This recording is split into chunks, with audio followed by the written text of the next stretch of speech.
Mr. Obed nababwiye ati iyi ni final episode, ni 11 finale duhita ko dusoza agasizoni kacu. Ku bantu bakunda stories z'imizimu ndetse no kumenya kubijyanye n'amabanga ya kera, nagira ngo mbifurize ukuza kugira ngo izo story tubashe kuzigeraho. Tutangiye gutya rero, episode ni final, ni 11, iyi ni finale. Tukurikire uyu yakigira hano yamaze kwikanga, kumbe mu kugira gutya mugenzi we Room yari yamaze kwitaba Imana kabaye. Uyu boss bigaragara ko ari usigaye wenyine, andi mabandi ye bamaze kuyakura mu nzira neza cyane. Boss yari kubiza ati sike ubu koko nsigaye njyenyine, sike yiteragura hejuru timana ngenda abandi barangiza. Boss umujinyura mwica sike tangira ubuke ko iyi episode dukimara kuyirangiza neza cyane, tuhita ko tubisoza tuje dutangira indi nshyashya. Hari indi filime ngiye kujya mbazanira zigaragaza kubijyanye n'ubuzima bw'abantu. Hari ukuntu usigaye uri umuntu ukundana n'undi ariko yapfa akagaruka ukirukanka cyane.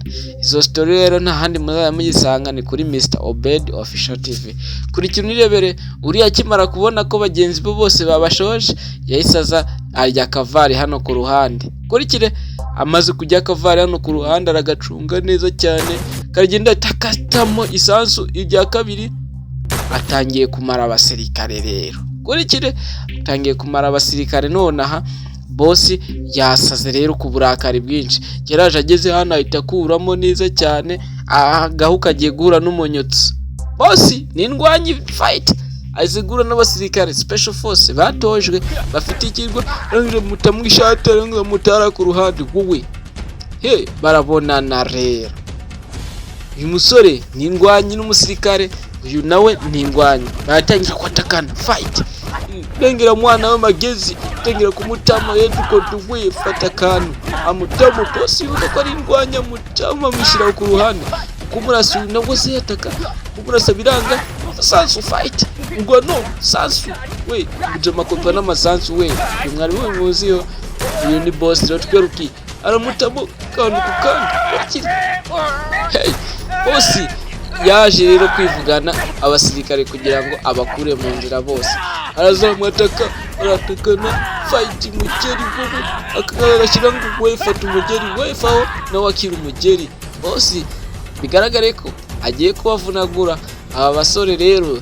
Bapolisi bacu special forces zikiza gushobora n'umugabo twamubonye n'indwanyi ni the fight, abatapu mugeri wagatara ku ruhande rw'uburundi. Arazamwataka fight wo fasha kantu nawe mfashe urampagize ngo ngiye singuha babiri ko rumwe fight urwano we. Boss hano yagufatiye abagabo babiri, arabatamo kantu fata mugeri wowe, bamutamo bamushyiraho ku ruhande. Bivuga ko aba basore bafite umwitozo uhanitse cyane ku buryo batabasha kumushyiramo agahenge. Kurikira rero ubwo kuza bataka fata mugeri, undi ruzimwataka fasha nawe mfasha akira fasha kakantu aka nawe kamfasha akora kabonye fasha nakata muvuna akaboko amuha umugeri neza cyane amurambika hano ku ruhande. Kurikiro ni rebe, abapolisi bacu barahashiriye. Uyu nguyu kukabaraga gakeya, uyu nawe garura ati ko murampaye ndakubiswa. Boss ugeraza arungerejeje aragakeya, uragarutse fata ingumi akira fasha wowe amujya apakati. Iyo niko bayita apakati. Boss nawe yegera ikinyuma akagata amaraso rero neza cyane. Umusirikare bose abarambika hanga ku ruhande. Uyu nguyu mu kubireba, boss araza afata pistol, uramukubona afashe pistol acaho neza cyane.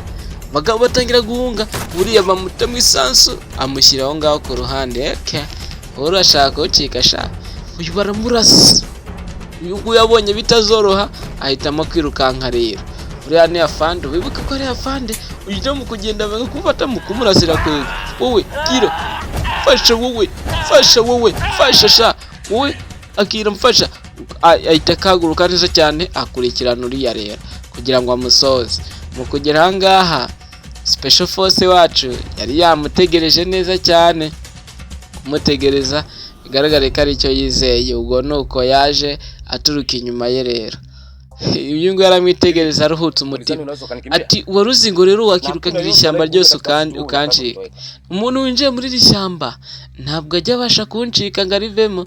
We yaramureba aramuseka aramutonoka ati ukeka ko government se yo yahereza abantu nkawe kandi bo mu bandi bakora ibyaha muri iki gihugu cyacu? Tugomba kuba kuri no ku isi hose. Mwabwe ati rero njye niyo giherezo ryawe uyamutunga imbunda kumbe ufite sniper kaguru amurasa neza.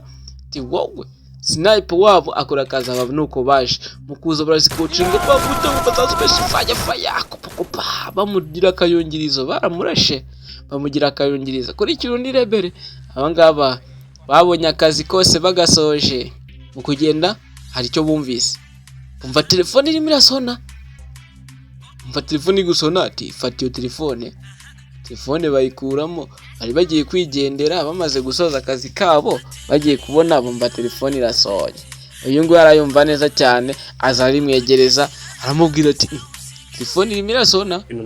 Biramubwira ati iyo telefone tugomba kuyitwara tukareba iyo namba tukamenya ihe iturutse. Biramubwira ati rero tugende rero duceho. Umupolisi wabo nuko yaje wibuka ko bamurashe isasu ry'urutugu. Uyu nguyu araza aramubwira ati wihangane rero gusa akazi kabaye completed akazi gaciyemo. Uko nguko nuko yaje aramubwira ati akazi ubwo gaciyemo reka rero nanjye ninyurire hariya mwe mukomeze 5 kwa 5 duhurire hariya tutaragira. Ubu yahita kata bahita bacaho rero nuko batandukanye. Bivuga ko iyo ni episode finale kugira ngo dusoze season yacu yari special force. Ku bantu twajyanye akantu kandi mwibuke ko ino season yacu yari ryoshe. Aho mbwati welcome afande urakoze cyane. Ati inshingano nyinshi ziba zagutwaye nyine ni inshingano ziba zantwaye ariko ahangaha hari namba nshaka ko utrakinga cyangwa umenya iturutse ubundi ukambwira ahantu uwo muntu aherereye muri iki gihugu. Ashobora kuba ari umugangista kandi nshaka kumereza location yaho iyo nomero iri. Uyu nguyu abati bikaze mbikurebere neza cyane bigaragare ko yari wamuhaka wabo aza kumurebera neza cyane. Yango aritegereza yakomeza gutegereza neza cyane arategereza aratuza akomeza gutegereza kugira gucya yaramubonye. Uyu nguyu ni Mr. Kanozo aramubwira ati welcome back. Kumbe isura yarayikweza neza cyane arayibona tracking location nayo tarayishakisha neza cyane ati hose ubu namaze kubona location. Uyu nguyu aritegereza ati okay location wayibonye. Ati rero nkeneye ko iyo location uyiconnect na phone yanjye kugira ngo tubashe gukurikira tumenye ahantu uwo muntu ari. Baramubwira ati ako naka koroshye kandi wowe genda ubu kivuga gutyo gusa biba byamaze gukorwa. Uyu mukobwa abatanze location rero hakuna hari umugabo wari uhicaye bigaragara ko ari boss. Uyu turamuzi ni Mr. Kanozo. Mr. Kanozo rero wibuke ko yigize kujya kuri polisi gusaba ubufasha ariko Mr. Kanozo yicanga ari kuri machine ye abasirikare special force nuko batatse mbaza nk'aba batatse ni hehe abata papa muceho 5 kwa 5 tutaragira bakagira ubona abana ko bafata igikoresho nk'abacyumva aho twita mu kuzimu bo bahita mu rugo. Aba barinjira neza cyane uyerufungura arinjira undi arakurikira.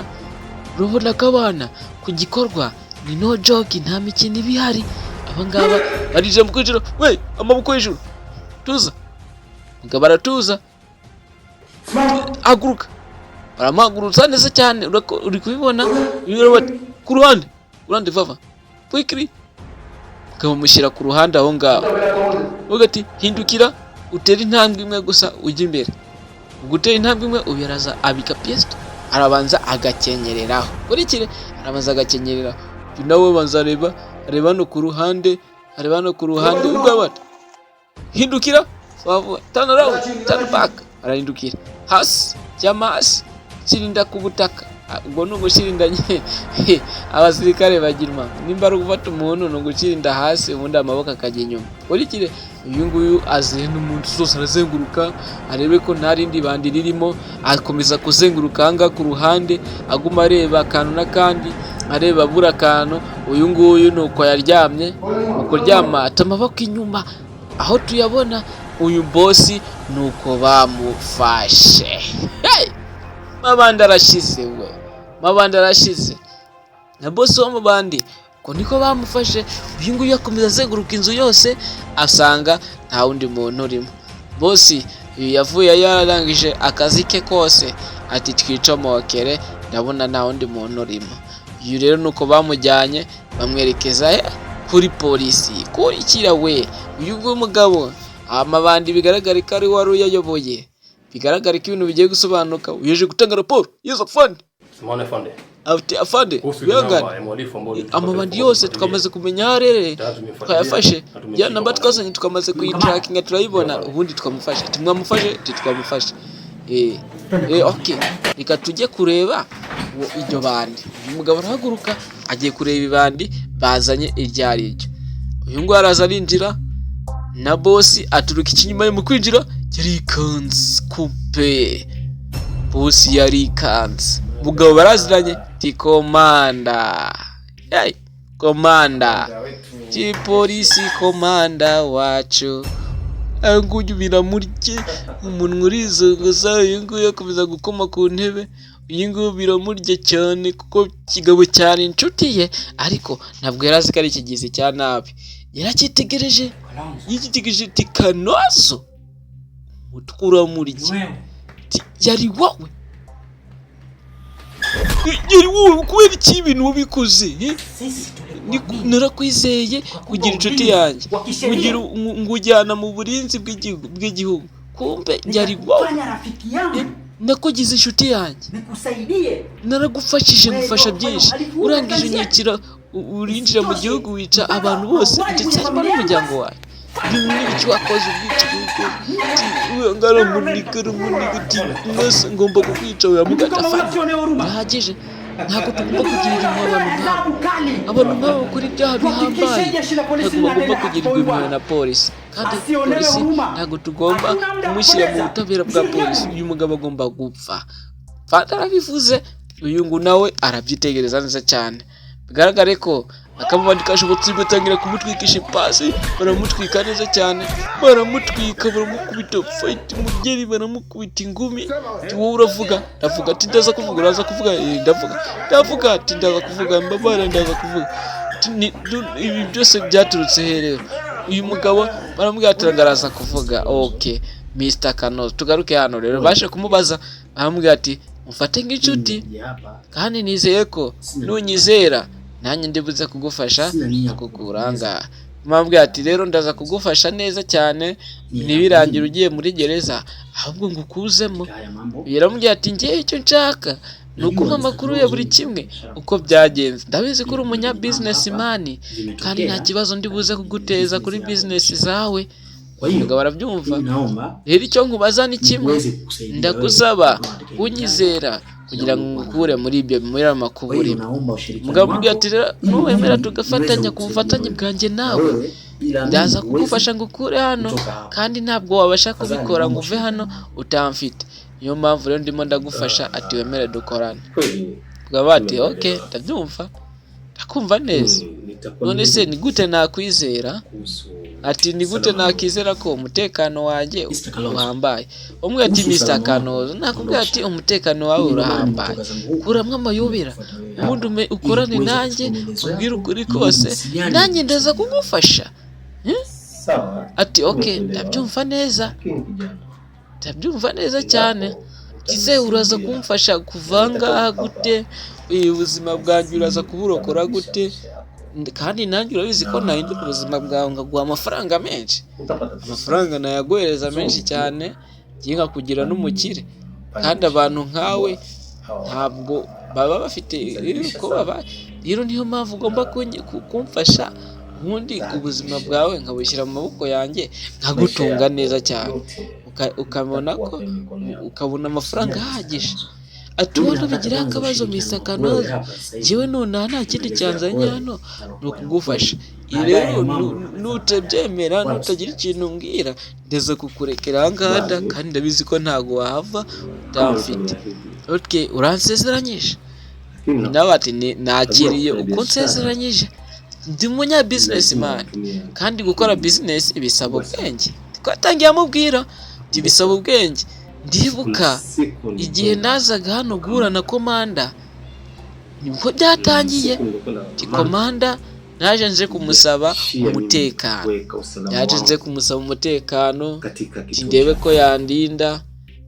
Komanda nibwo yambwiye bitunguranye ati mu munota umwe ngiye kwitabaga telefone ubundi nze ngaruke.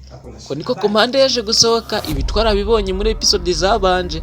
Uyakimara kubona komanda agiye rero, uko niko yaje hengereza areba ko bishoboka agiye gukora kugira akantu akora. Arangije arahengereza, hari icyo yakoze, afata mu ikoti rye, mu gufata mu ikoti agatereka aho ngaho ku meza gafataho. Uyu rero mu kuza Yesu yongera ariyicarira neza cyane nkaho nta cyabaye. Uko niko komanda yaje kugaruka. Nyuma yaho yaje kugaruka ariko agakwega amajwi kagiyemo. Ako kazi nahise nkarangiza, bandangije kugakora neza kuko gukora ibi ngibi bisaba ubwenge. Ntabwo wakora ngo udafite ubwenge ngo bikunde. Muga ati kandi rero ku bijyanye no gufata abakobwa ku ngufu,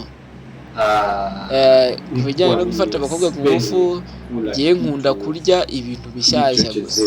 Ntabwo nkunda kurya ibintu bimwe by'ibiryo bishyashya n'ibyo ndya.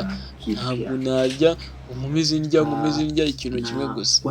Yaramubwiye ati rero gukora ibyaha nk'ibyo mu nzu ya komanda byo wabitekereje ati inshuti yawe uragenda urayicira pe komanda.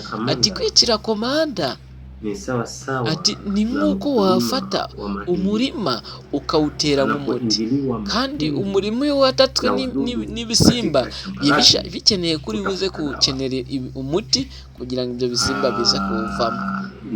Kurikire uyu mugabo ati rero niyo mpamvu nahise gufata nkuraho uriya muryango wa afande komanda kuko nabonaga uzambera ikibazo. Rero niyo mpamvu nafashe umwanzuro wo gukuraho ibizibiti byose kugira ngo komanda atazigera amenya akazi kanjye. Niyo mpamvu rero nafashe imiti. Kuba narabakuyeho nkabica umugore n'umwana, nk'uko wafata umuti ubundi ukavura ibihingwa byari byapfuye. Yarabyumva ati Mr. Kanozo tinumvishe ibisobanuro bwawe bwose kandi amakuru yose nari nkeneye wayamaye, kandi urakoze cyane kubw'ubufatanye wemera ko dukorana. Rero nkwifurije kugira isaa sita nziza. Uyu bati none se ko wambwiye ko ngura ahangaha ko wambwiye ko ngura ahangaha? Bati baragushutse ngukura aho ngaho. Uyu nguyu akomeza yicara aho ngaho. Aba special force nuko bagarutse kugira ngo bamutware. Bigaragare ko ibintu byasobanutse, bigaragare ko nta heza hisi uyu mugabo yakoraga business ziwe, none byarangiye bamujyanye muri gereza. Igira ngo season yacu uko niko tuyifunze. Rero yari Mr. Obedi nk'ibisanzwe ukomeza kubagezaho udufilime nk'utu twiza. Kugira ngo rero ukomeze ubone filime nyinshi nziza nk'izi, kora subscribe, ukore share, like, comment kugira ngo twese tujye duhurizaho.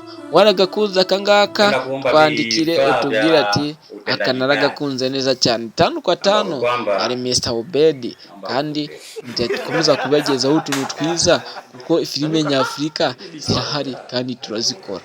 Ntibakagira ubushuka rero wikundire filime z'Inyamerika. Twese turahari turakora kandi turashoboka. Ibintu nibyo rero. Ciao.